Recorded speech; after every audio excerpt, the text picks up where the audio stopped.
Welcome back. This is week 2. We're going to talk about your personal wiring. How cool is that? Well, I want to give you some special advice. I didn't really start working with this particular DISC assessment until about 2009 when I started working for a global business coaching company. And I thought, gosh, I don't know what this is. And we actually had our assessments printed out on a graph at all of our desks because we need to understand ourselves, how we're wired, but more importantly, as a team, we needed to understand how everyone else was wired too and how we got along with others.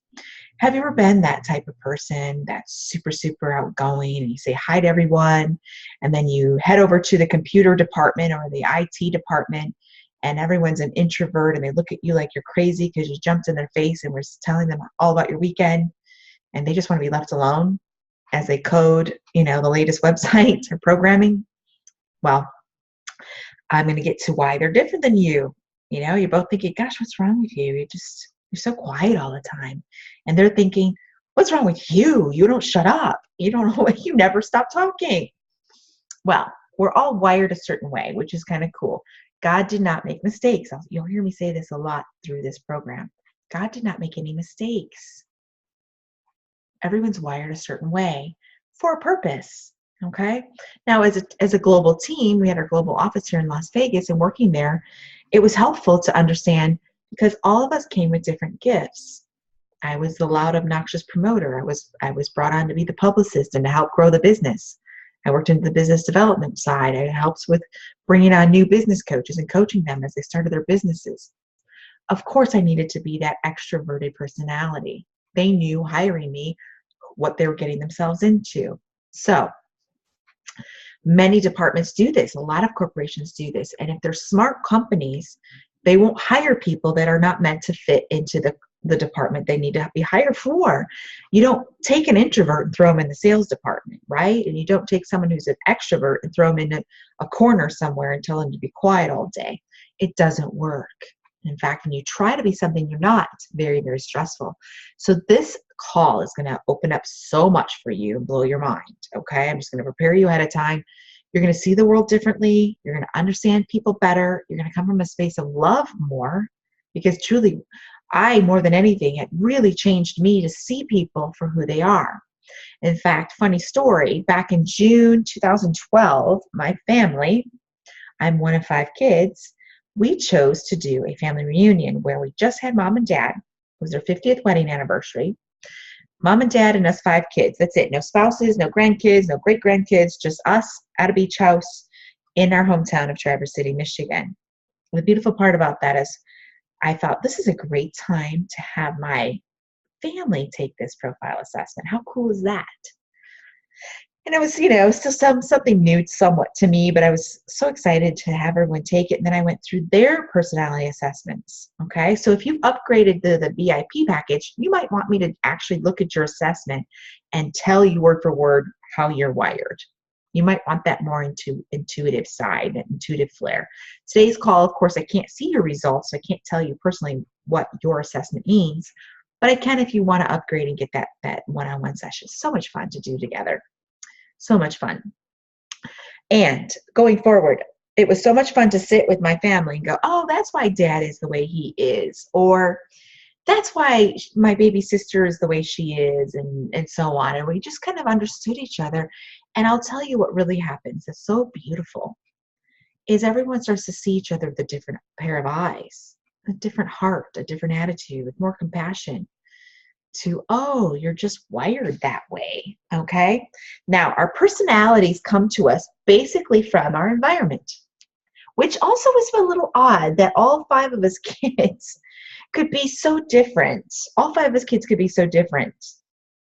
And all were raised in the same home with the same parents.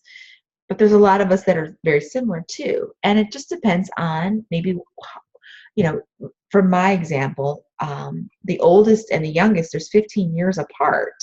So obviously my parents moved throughout those years that we were being raised. They were different people when they were raising each child. You're very different with the first child as you are with the last, and so on. You kind of get a little more relaxed in parenting and let go of so many strict rules that were so important with the first couple kids. So that's how that can happen. But your environment really does mold you to who you are. If you're raised around a very fearful mom all the time, you're going to be, a lot of fear is going to be instilled into your hearts. Your beliefs are going to be mapped and shaped and molded by what you were raised around. It's similar to that book, Rich Dad, Poor Dad by Robert Kiyosaki. There's something about that. There's something about, knowing that money can come from anywhere and you can consistently create it and produce it. It changes your thoughts around money because you were raised that you just go make it happen. I was raised with an entrepreneur dad. He always, out of 40 years of him working, he said only 8 of them were for someone else. So for 32 years, my dad just made things happen. He just created a way to get paid. He's always working for himself, contractor here and there and everywhere. He built the church that he pastored. So he was a carpenter also. So lots of beautiful things that you'll understand and appreciate how you're wired when you go in a little deeper. So again, if you have my book, Permission to Be Me, on chapter 2, I'll show you how we're molded. It's kind of interesting. The chapter's called Who Made These Rules Anyway? Because I want you to look at your assessment, and we're going to go into that a little bit. I'll actually show my screen a little bit here, an example on a slide. As we talk about this particular DISC assessment, I want you to understand that you're going to fall into 4 categories, okay? Maybe two strong categories, but there's going to be, a primary personality type and a secondary personality type. And in my book, I talk about who made these rules anyway. I'm an extrovert, somewhat. That's not the right word, because I am very introverted, okay? I can be very happy all by myself in the middle of nowhere, in a room, blogging, writing a book. Happiest evening of my life. And then the next night, I can be in a crowd with 100 people speaking or talking and connecting and networking, have the best night of my life. So I'm very flexible as long as it's balanced. I can't have too much of one or the other. And I think that kind of says a lot about anyone. You might be the personality type that gets drained by other energies, other people. My brother and I are exact opposites in this profile assessment. And I'm going to pick on my family a little bit through this because I know all their personality types and I can show you how different we are and how they relate. Some people get energy from people and some people get drained by other people. My brother likes to stay home because energies around him make him tired. It drains his energy. It feels like too much for him.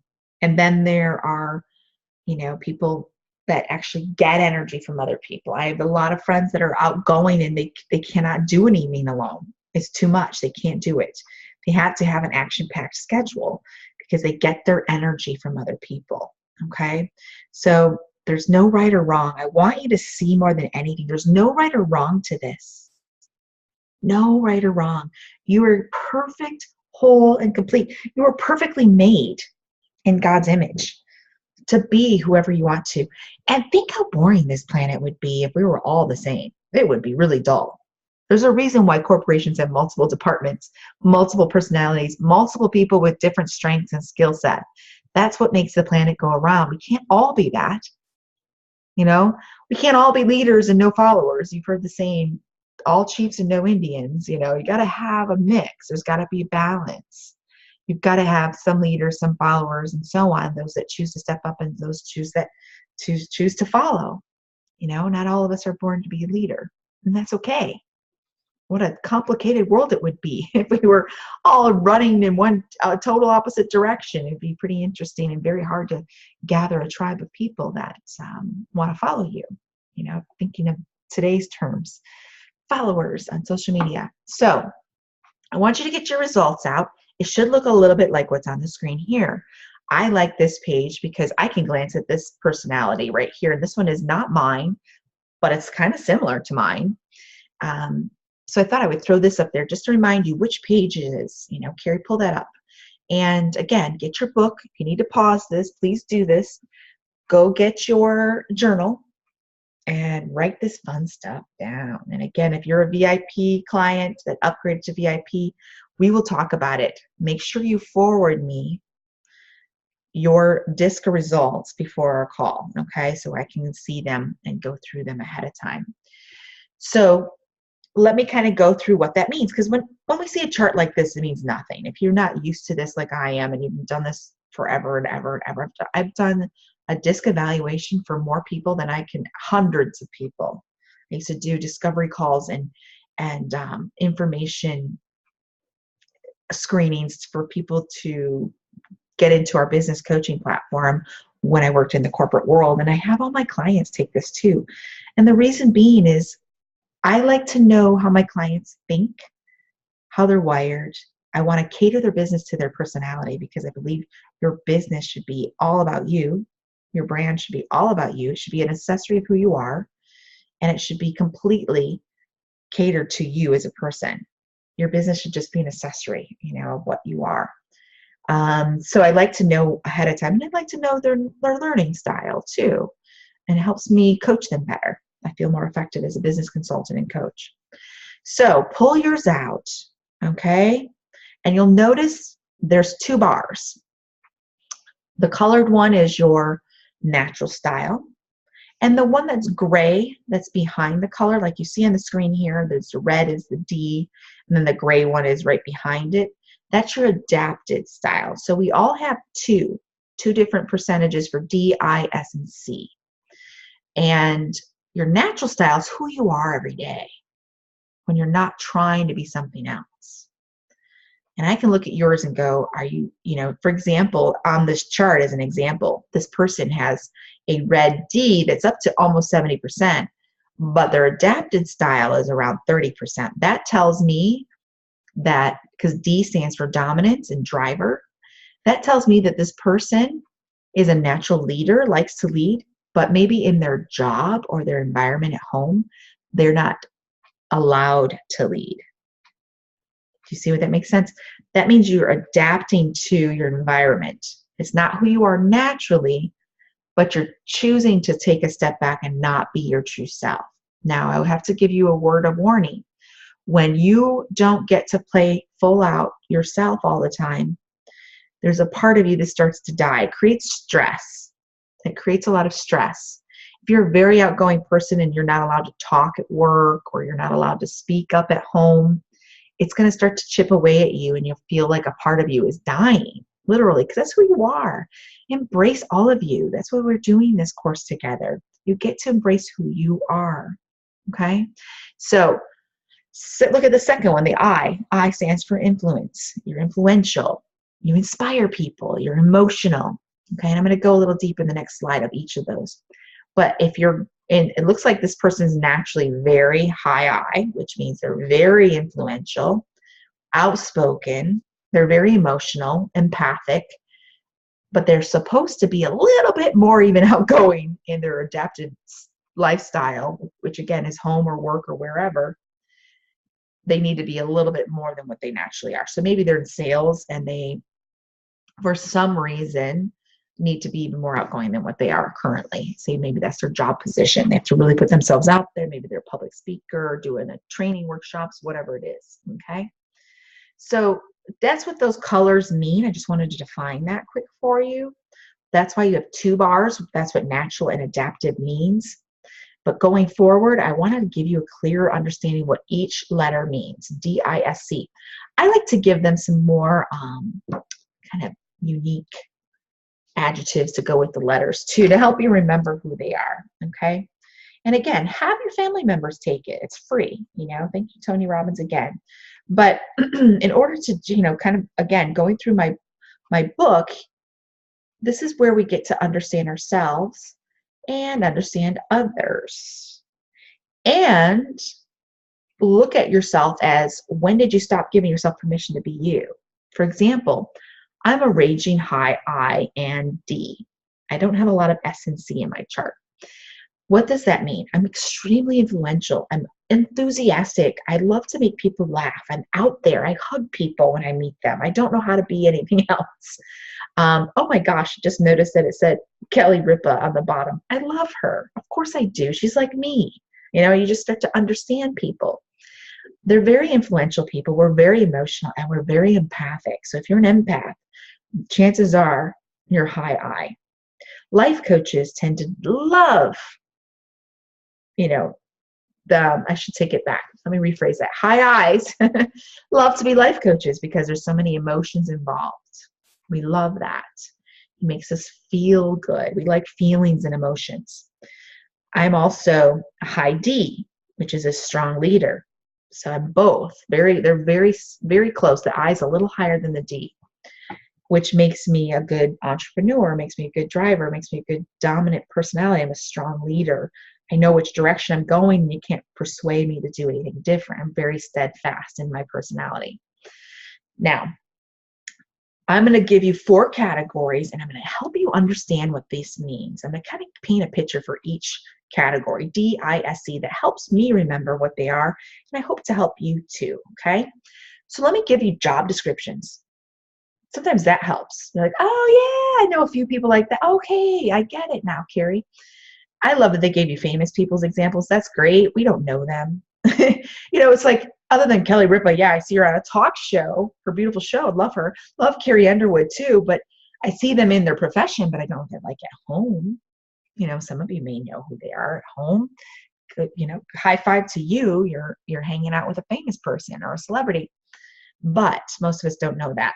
So let me give you a job category or a way you can paint a picture. And this is kind of fun. You might want to take notes, okay? So D stands for dominance or driver, or I like to give another name, dictator. You have probably worked for a high D personality at some point, or you may be one. High D people tend to be CEOs, executives, presidents of companies. They're leaders. And a lot of the time, they don't want the bullet points to life. I'm sorry, they don't want the story. They want the bullet points. Have you ever worked for someone that said, just show me the numbers. Just show me the numbers. Don't give me the story. I don't want to know how many trips you took around the block to get to this answer. Just tell me, is it a yes or no? You may know somebody like that. They're very, and this shows you at a high D and a low D, the difference too. They're very driven. They're very ambitious. Their biggest fear is failure. They hate to fail. They're super competitive. And a high D personality can be very abrasive to be around. They're not always that likable, okay? Unless they have other mixes in their chart. Like if they have a high I in there, they are more warm and fuzzy. But if they're all D and nothing else is really, really low on the other 3 characters or categories, they may actually push people away, and they don't mean to. They make great leaders. Think of Mr. Wonderful on the Shark Tank. Whoa, he's a D. Let's put some faces to this. I'm a Shark Tank fan as a business owner. Of course, I love that. Entrepreneurs, everything. But he is almost abrasive. He's so caught up in ego. High Ds can be very egotistical. Narcissists tend to be high Ds. And I'm talking about the strong D only, no I, no S, no C, okay? Just know that I'm going to the extreme on this because I'm definitely not a narcissist and I'm definitely not caught up in ego. I'm too much life coaching and self-development in me to put others first. That's what I do every day. It's my business. It's all about you. So think of those people that you've worked with or worked for that are super driven, super competitive. I've dated some people like this and they're not fun to be around. I've worked for lots of people like this. All of my past bosses were high D personalities. I had to learn to fluctuate my personality to blend with theirs. I had to learn the hard way because high I Carrie, most high I's like to talk. They don't like that. They want bullet points. Give me just the facts, Carrie. I don't want the story. I don't want the fluff. Give me the core of the story. I just want to know how many calls did you have today? How many did you convert? How many sales were you getting this month? That's it. I don't want to know the details. And it was hard for me at first. I thought, gosh, this person doesn't like me. I can't believe how mean they are. They don't want to hear my story. Don't they want to know how I got this sale? They just want to know if I made a sale. That's so cold. And that's just because that's who they are. They're wired that way. They get results. They're all about the results. Get to the finish line. Get to the point. And I can understand that person. I can be that way too. And I have to learn to soften up my personality a little bit Instead of shooting off an email to a client that says, so did you just get this done, get this done, get this done. I have to remember to soften it and not be so aggressive in my emails. Someone might take it the wrong way. So when we learn ourselves and learn our own personality style, we can adjust it and help others around us that may not get it. Maybe they don't even know their own personality. It helps us understand others from a whole new space of love. They're not mean. They're just wired to lead. They're wired for results. And remember, their biggest fear is failure. Okay? Now let's go on to I, the yellow. This is the influential, inspiring. High I's are like magnets of light. You could be that person that's standing in a grocery store and all of a sudden someone comes up to you and taps you on the shoulder, is talking to you. Where'd you get your shoes? What'd you do? What'd you do? I am that person. And I swear on my forehead, it says, please tell me your life story. I was wired to be a coach. Please tell me all of your problems. I don't even know you, but that's okay. You can tell me anything and I'll be okay. I'm going to keep it and hoard it to myself forever. You can confide in me. I'll make you feel better just by being around me. That's a true empath. Almost all high I's that I know of are empaths. It's not a secret there. And if you're not sure what an empath is, look it up. I talk about it in my book too, okay? Look up empath and look at the descriptions. There's lots of blogs out there that help you understand yourself. And if you are an empath, which wouldn't surprise me at all since I attract them like crazy, I can help you understand yourself best. Again, get into the Permission to Be Me tribe. If you're not already on Facebook, it's a private group. Get into the Permission to Be Me tribe and stay in there. I nurture empaths like crazy in there, okay? And again, you can give me your feedback and aha moments that you have through this course. So we've got this enthusiastic, warm personality. High I's love to talk. The general jobs that they give high I's are promoters, sales. They're always in sales because they love to talk and connect. They can sell anybody. They can relate. They're good at relationship building. They're public speakers. They're life coaches. They're compassionate people, therapists, psychologists, counselors, social workers, teachers. High I's love to connect and talk. They're very emotional people. They feel everything. And their worst fear really truly is probably not to be liked.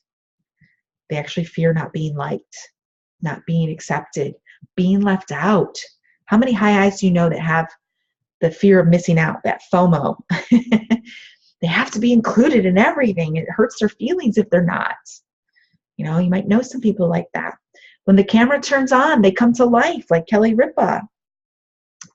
They have that personality that's made for TV, made for the stage. I grew up in theater. I had 3 years of theater in high school. I grew up on stage. My very first part, and my very first stage appearance was about 9 months old. I was baby Jesus. How many people could say they were baby Jesus? That was their first role. Technically, if I were to write a resume of all my acting roles, that would be the first one. My mom and dad did a live nativity scene at Christmas that year that I was born. And I was born in March, so I was about 9 months old. How silly is that? And of course, being a pastor's kid, you had to get up there and sing. You had to do Christmas plays. You had to get up, it was just a part of what we did. It became natural. Once my dad discovered I could actually carry a tune and sing, I was up there all the time from age 8 on, singing in church publicly. So camera, the stage, it's all comfortable to me. It's natural. I was born to teach and lead and coach and public speak and inspire people. So you can think of I as inspiration. I like to think of it that way. I'm not just influential. I'm inspiring people. Okay? And it's fun. And you can connect. And I'll give you guys a little benefit of the doubt. For those of you that are on this call that are high I's, you have half the battle already taken from you. When it comes to sales or selling yourself, it's easy for you because you naturally have this extra light inside of you that glows. It's like a magnet. I told you before. People will come up and talk to you, want to connect with you. I hide a lot. I try not to make eye contact. In fact, in my book, I talk about this. There was a time I just wanted to go get a pedicure. It was the dead of summer, super hot here in Vegas, and I'm got my earbuds in, and the place was super busy where I always get a pedicure, and I had my earphones in listening to music, and I thought, gosh, I'll just grab my polish of choice and colors. I'm going to sit in the waiting room and go through emails. Let me multitask, because that's a high D in me, always working, always doing something. I have to shut that off. And I'm scrolling through emails, and someone taps me on the shoulder to try to get my attention. I was completely unplugged. I'm looking at my phone, and I have earbuds in, listening to music. You can't get any more detached from the crazy busy nail salon. She taps me. She's leaning way over. She's getting her toes done. Okay, she's in the pedicure chair. Touches me and says, "This lady's trying to get your attention, and she just wanted to tell me she liked my shoes and asked me where I got them from." I thought, oh my God, are you kidding me? My sparkly flip-flops, really? You had to interrupt me from digging through emails just to ask where my flip-flops came from. And I laughed to myself. Of course, I'm friendly, but I try to minimize my light so I can get things done and have time for me. And I don't want this to come across selfish in any way, shape, or form. But when you grow up and everyone wants to talk to you all the time, pull on your energy and grab at you, because number one, if you're an empath, they just feel better being around you. They just love you. We have this energy we exude of, I can take care of you, I can heal you. A lot of healers are empaths. Or naturally, that magnet, we have something inside of us.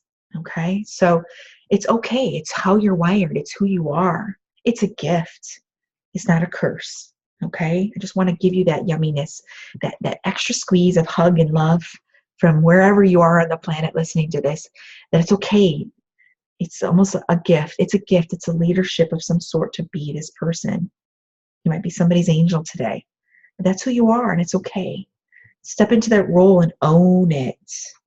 Give you permission to be you, okay? So let's move to S. S is steadiness. Those that are super, super passive, if you think of that person, they're super loyal. They make great employees. Okay, I love to hire S's because they don't have to have the spotlight, but they love to help you with your spotlight. So if you're a leader like me, or maybe you're out there in the world changing lives like I do in a really big way, and you need that support, think of S as supportive. Let's give it some more adjectives here. Steady. They can be stubborn. Let's give it another adjective. They can be stubborn. They don't make decisions quickly. They're very, like a low S is impulsive and eager, not a high S. High S's do not have any impulse in them. Let's say you're selling to a high S. If I were ever selling to one, I knew they were going to have lots of questions and that they needed to have the guide from the side and they need their hand held through the process. That's okay. That's how they're wired. They need a slower approach. So sometimes the S for steadiness could be for slow, stubborn, supportive. Okay, there's lots of yumminess around this, but that's just how they're wired. That's who they are. They need a slower approach to life. They're going to think things through. Will they eventually buy? Absolutely, but they're going to feel into it. They need a little slower process. Okay, you may know some high S's. You may work with some. You may hire some. You may be one. Okay, so think of the jobs for a high S. They're the type of people that could do the same thing every day and not get tired of it. For example, a lot of the military have high S's. They're really good at structure. They like that systems and routine. They don't like to change from that. I used to date a guy that's still with the same job for 20 years, is a high S. He doesn't like to shift or rock the boat too much. He's very adventurous in his personal life, but in his career life, he wants the same. He even goes to the same place for happy hour every Friday and has for the last 10 plus years. It's just, some people are like that. They like to know what to expect. It makes them feel comfortable. And there's been parts of my life that I've been a high S. And I do want to point out that sometimes this will change. You may take this test again in a year, and whatever showed up in your life might have caused some changes to where you are. Your environment has molded you to be more of a D, because you needed to take more leadership roles, or you maybe took a job in management and your D had to be raised, okay, to step up to that plate. So with an S, again, they like little to no changes. They don't like surprises. Don't surprise them. They like to know what to expect. They like that steadiness. They will sit on the fence for a very, very, very long time before making a choice. Okay? They'll sit on that fence, ask a lot of questions. So they're hard to sell to if you're trying to sell to an S. They just need a little more convincing. They will tip over eventually off that fence and make a choice, but it takes a little time. Going forward, gosh, they make good manufacturing jobs. Think of like school teachers and people that will stay in a job forever and ever and ever and retire. Or they'll work at a manufacturing company like Ford Motor Company. You know, my ex-husband's an S. He'll do the same thing forever and ever until someone tells him to do something different and not think too much outside the box. And I'll be honest, okay, because this is how we get to know who we are. High S's were molded to be really good employees. And we need good employees. The world wouldn't go around without them. Okay, so it goes back to the 1930s, when school systems started to teach you to be an employee because they needed to fill their factories. They needed factory workers. They didn't want more entrepreneurs out there. We need factory workers. We need those high S's, those people that want that consistency of a job with a pension, whatever that looks like. High S's are also great in the government type jobs or first responders, firemen, policemen, you know, that military, again, I mentioned before, because again, they like steady. They like to know what to expect to an extent when it comes to the job and the paycheck and the pension. Not so much the actual work in the job might be a little bit all over the place, because I'm sure, as I know many cops, Metro police officers, some of my great friends here in Vegas, they have lots of variety in their day-to-day. You never know what they're going to show up when it comes to a call or a traffic stop. So who do you know that's a high S? How can you love them more for who they are? How can you see their qualities? They're super, a high S is a great person to marry. They're very loyal. You know, they tend to be passive. I married one, was with them for 19 years altogether, married for 12. So, you know, they like consistency. They like their routine. And they're great employees to hire, okay? So if you're a high I like me or a high D like me, S's are perfect for you. Have the people you hire or outsource to work with you in your business or your job, wherever you're at. Make sure they take this test. Look for S's, okay? Now let's get on to C, which stands for compliance. Now, when I think of a C, think of very into details, okay? They're so good with details, they can spot a misspelling a mile away, okay? So if you need someone to help you with your marketing or your websites or editing, you know, they're great for editors. If you're a book writer like me and you need someone to edit your copyright, get a high C. My brother is 100% C and I'm 100% I. We're night and day different people. Night and day, but we get along. Believe it or not, we get along pretty well. I mean, he lives in Hawaii, so I don't have him close by, but when we're together, we do fine. And when we're on the phone, we can talk for hours. He is night and day different than me. Most of my siblings are S's, you know, which is interesting. 3 sisters that are S's because my mom is one. My dad and my brother are more C's. They're very detailed.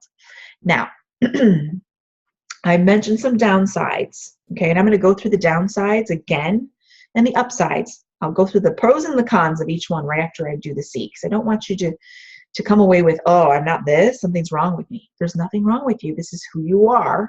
You're going to fit yourself where you belong, okay? That's why I like to do job situations and descriptions around each one so you can get a better idea. So who are the high C's? They are the CEOs. I'm sorry, not the CEOs, CPAs, wrong letters. Accountants, good with details again.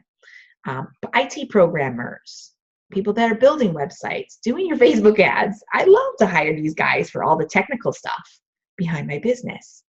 I'm a geek, but I'm not that big of a geek. I miss a lot in details. I miss a lot. In fact, I'm the progress over perfection mindset, where a high C person will go, nope, I'm not doing anything until it's perfect. And they will stay stuck. So that's kind of a downside. They'll stay stuck occasionally in their details. They'll get stuck in the weeds, overthinking stuff. They can be very, very, very skeptical people. It can come across as negative as well. And my brother, I'm picking on him again. But they've got that beautiful side to them that will do so much research and development. Like, I can hand him multiple things to research, and he can come back and say, well, this one does this one does that, and this one does this. Which one do you want to go with? He can't make a decision, but he's really good at researching. If you're in sales, selling to a high C is almost impossible. They may look like they're going to buy, and they're going to ask you lots of buying questions, and they're researching. They're like, send me one more thing, send me this, send me that, send me this, send me that. But they never, ever jump all in. They never take the bite because they can't. Something inside of them doesn't let them move forward. They stay stuck in their own thoughts. High C people are so in their head, they forget they have a soul sometimes. I like to take these people and drop them into their soul instantly. Let me introduce you to God. Let me show you what you were made for. Your brain is new here, okay? Your soul's been around a lot longer. Your brain is new to this body and human experience that you're having right now. Let me drop you into why you're here. Get out of your head for a minute, please. I love to take them out of their head and get them laughing and stop taking life so seriously and just feel for once. And that's that type of person. They've got their pros and cons, okay? Now, if you're a high I, you're probably not going to always understand a high C. I get along with my brother great. He thinks I'm crazy, but that's okay. Most of the IT programmers I used to work with in the corporate world would think, oh my gosh, here she comes. There's that crazy bubbly blonde. I need to take an Excedrin just to handle her energy. She's so out there because I'm so different from them. But is he wrong? Are they wrong? And am I wrong? No. We all fit in our own little boxes. We all fit into our skill set. This just tells me what skills you came to this planet to shine, to show, to exude, to share with the planet. Okay? I think it's interesting that Martha Stewart's is a high C. I could have easily spotted that a mile away. She's so particular on every little detail. Okay? And you can see it in her personality. I'm surprised Ariana Huffington is, though. I don't know who I'm thinking of Ariana Grande. I don't know who that is. My fault. I don't know who any of those people are. But anyway, you might know. So let's go through the pros and cons real quick, and we'll kind of wrap up week 2. This might have gone a little longer. There's so much to go over. It's so yummy. I just want to give you as much insight as possible. So, high D, they're positive because their positive influence is their leaders. Super leading. They can lead anything. They can grow companies. They can make millionaires on Shark Tank like Mr. Wonderful. In fact, almost all the sharks are probably D's, to be honest. But Mr. Wonderful, if you know which one I'm talking about, he screams, I'm a high D, okay? And then he doesn't sugarcoat anything. He's very straight to the point. And most D's are. They're going to tell you like it is. They don't have a filter. They're just going to be honest with you, okay? I'm that way too, but because I have such a strong high I can sugarcoat it, make it warm and fuzzy, and give you a hug afterwards, okay? I get to combine the two. Now, that's their leadership skills. Those are pros. What's the cons of a high D? They fear failure, so they can almost be so competitive they push people out of their life and away from them. They can be very stuck in their ego. They can be a dictator sometimes. They can come across as abrasive.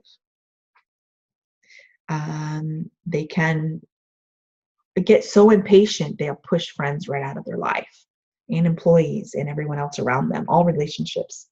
They don't have a lot of patience.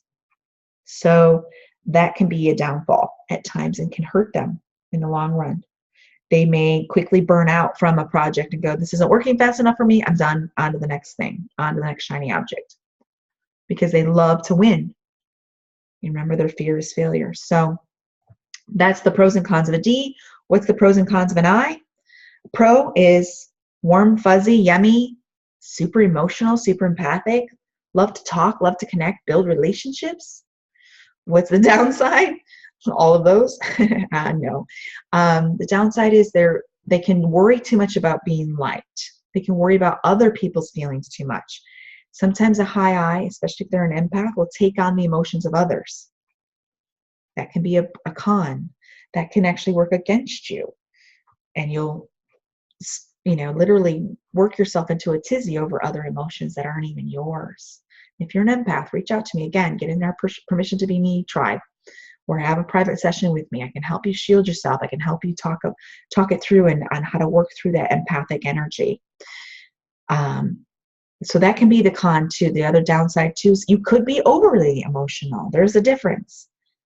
It's good to understand your emotions, but you might be triggered so often because you've not done a lot of healing. You need more healing work. Then maybe you need to do my Breakdown to Breakthrough session. Okay, my Breakdown to Breakthrough program is to help you heal through some of that. Okay, could be parts of you that is just so emotional. People think you're so sensitive that they make fun of you. I used to have a boyfriend that would say I was too fragile and wouldn't invite me to certain things. And you know what? He was right. I was. Then, it was back in 2010, 2011. I didn't understand my emotions. I didn't understand that I needed more healing. I didn't understand that I was so empathic that I was touching and absorbing emotions around me. And that can go against you too. So that's a pro and a con there for I's. S's, your pro, of course, your upside is you're super loyal. We can trust you. You'll be there. We can count on you. You're the perfect people to count on. You say you're going to be somewhere, you're going to be there. You're a friend for life, partner for life. You're super great employees. You're super consistent. Your downsides are you could be super stubborn and not budge off of your idea or your thought process. You can be stuck in your ways, and you don't always jump or pull the trigger right away. Okay? You might not at all, or make any life changes. You're risk adverse. You're not going to jump all in. You're probably not going to start a business and leave your job like I did. Okay? So some do. I'm not going to put you all into the bus there. Some do, but you're not going to probably jump into a lot of risk right away. Okay? So that's the pros and cons of the S. Pros and cons of the C. Again, you know these people. Pros are super great with details, great editors, copywriters, IT programmers, great accountants, CPAs. They catch all the details. They catch all the errors. Really good at looking out for red flags and how to avoid them. And they're the lawyers of the world. The downside is, the cons is they tend to give off prickly energy. They tend to be so in their head that they're not very warm to be around. They can be very negative. They can be very introverted.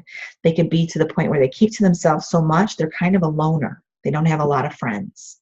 And it's only because the energy they give off is mostly in their head. It's their thoughts bouncing around so much, no one wants to be around them.